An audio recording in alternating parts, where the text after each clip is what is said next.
සීතල මීදුම කඳුමුදුන් එකක් නෑර ස්පර්ශ කරමින් තවත් එක් සුන්දර උදෑසනකට ලකලැහැස්ති වෙනවා. බොහෝ කාලයක් තිස්සේ හිත ඇතුලේ පළපදියම් වෙලා තිබුණු පුංචි ආසාවක් ඉෂ්ට කරගන්නයි මේ යන්න හදන්නේ.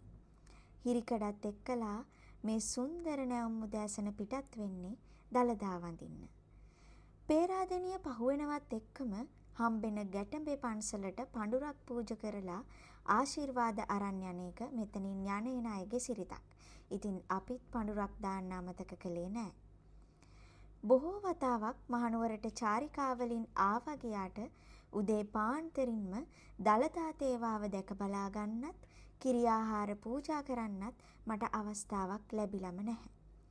මහනුවර ඇවිල්ලා යන බොහෝ අයටත් ඒ අවස්ථාව මගහැරිලා ඇති. අන්න ඒ නිසාමයි අපිත් හිමිතිරියෙම පිටත් වුණේ. නුවර ඇත්තන්ට නම් මේ ගමන් මේ පාරවල් ගොඩක් හුරු පුරුදු අත්දැකීම් පිරුණු පාරවල්. ඒත් අවුරුද්දකට කිහිප වතාවක් පමණක් නුවර දකින්න එන මම වගේ අයට මේක බොහෝ සුන්දර අත්දැකීමක්. හිමිතිරි උදෑසනක මේ වගේ බෝගම්බර වැව දකින්න එකම කොයිතරම් පින්සාර දර්ශනයක්ද. චූටි චූටි පිනිබින්දුත් ඒ අතර වාරේ පොළව සිප ගන්නවා. ඒත් ඒ ගැන වගේ වගක් නොදැනුණා වාගේ ඉන්න පුළුවන් වෙන තරමටම මේ දසුන සුන්දරයි. දවසේ කාර්යබහුල කාල වේලාවන් තවමත් ළඟා වෙලා නැති නිසා මුළු මහනුවරම නිස්කලංකයි. හරිම ආදරණීයයි. කවියෝ, ගීත රචකයෝ පදවැල් වල ගැට ගහලා ඇත්තේ මේ රමණීය බවම වෙන්න ඇති. දළදා මාලිගාවට යන අතරමඟ හමුවන මේ සිසිල් ගස් සෙවන සහිත පාර මග හරින්න බැරිම තැනක්. ඊයේ රාත්‍රියේ වැටුණු වැස්ස නිසා ගස් නම් තෙත බරිතයි. වැහි මන්දාරමක් තාමත් අහසේ අරක්ගෙන ඉන්නවා. කිරිපාට වලාකුළු බැම්ම දිගේ යනකොට ඈතින් පේන දළදා මාලිගාවත් තද කොළ පැහැති කොළ දැවටුණු මේ රූස්ස මාරගස් සෙවනත් මේ වැවත් හරි අපූරු ගැලපුමක් සෙන්කඩ ගලට එකතු කරනව නේද කියලා හිතනවා. සියවස් ගණනාවක් පැරණි මේ මාරගස් මහනුවර එදා මෙදා පැවති තේජස තව තවත් වැඩි කරනවා. ඉතින් අපි හෙමින් දළදා මාලිගාව පේන මානයට ආවා. මීටත් උදෙන් එන්න තිබුණ නම් කියලා මට නොහිතුණාම නෙමෙයි.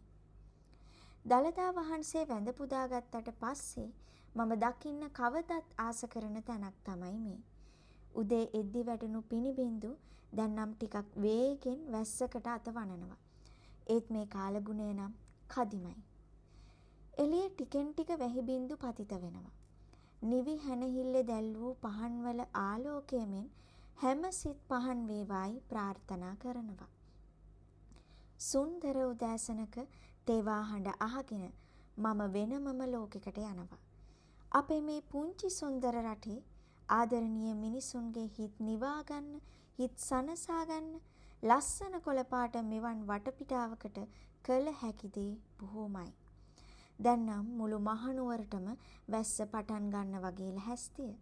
සුදු පාටින් සැරසුණු සදහැවතුන්ගෙන් මේ බිම ටිකෙන් ටික පිරෙන ගමන්. ඉතින් ලස්සන දවසක් උදා වෙලා. දළදා වඳින්න එන්න හිතාන ඉන්න දුර බැහැර පින් ඇත්තෝ ආය වතාවක් ඇවිත් යන්න. තේවාවට සහභාගී වෙන්නත් එක්කම හිමිතිරියෙන්ම එන්න. එහෙනම් හැම දිනාටම දළදා හාමුදුරුවන්ගේ පිහිටයි ආරක්ෂාවයි.